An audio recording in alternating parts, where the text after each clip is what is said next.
Alright, hello everybody. Here we are on Pulau Kapas, which means Cotton Island, because the sand here is so soft on all these beaches, it feels like cotton between your toes.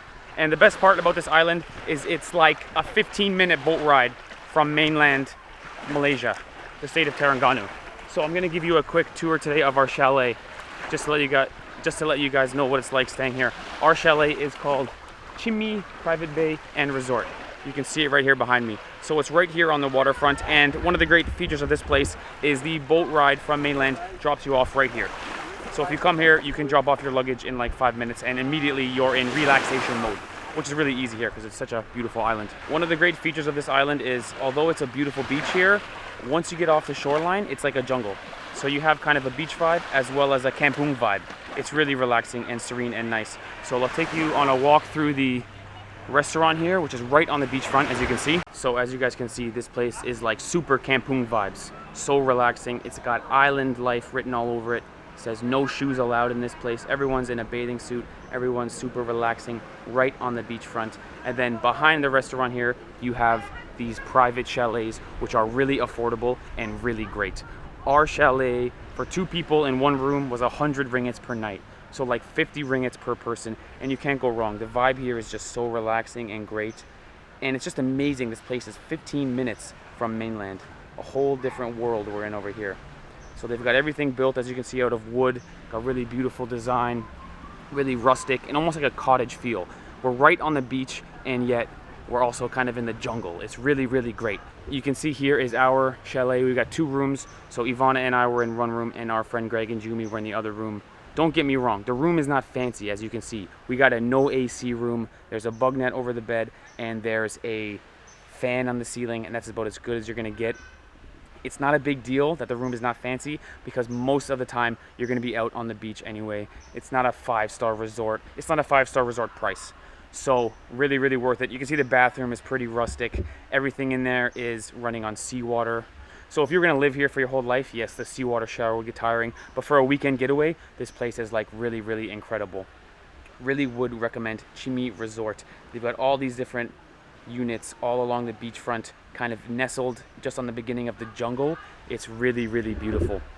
The staff here is also really great. There was going to be a fire show one night, which we saw the guy practicing for, warming up, swinging his flaming torches, although it really poured rain that night, so we didn't get to see the fire show, but you'll see that.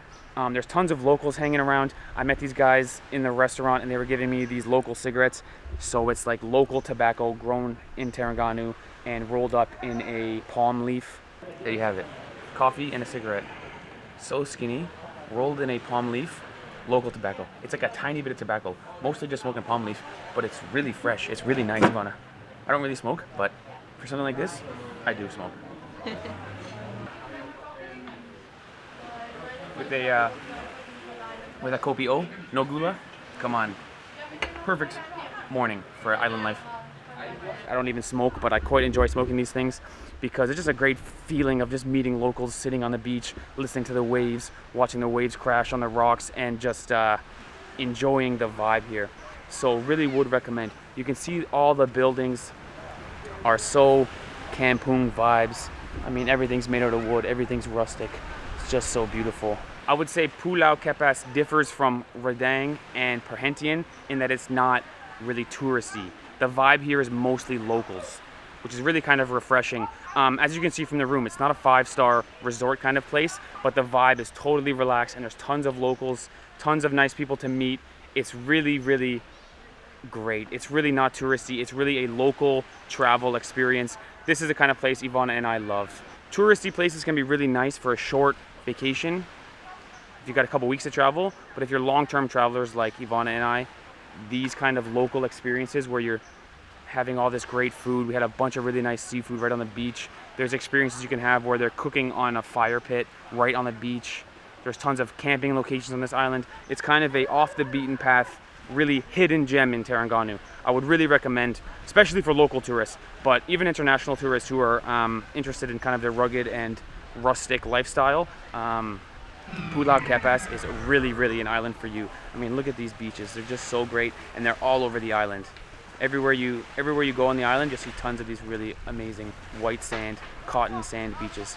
So we met the owner, met a bunch of people who worked here. The staff are really, really great. It's full of locals, and I would really recommend Qimi Chalet. There you guys have it. All right, enjoy your travels.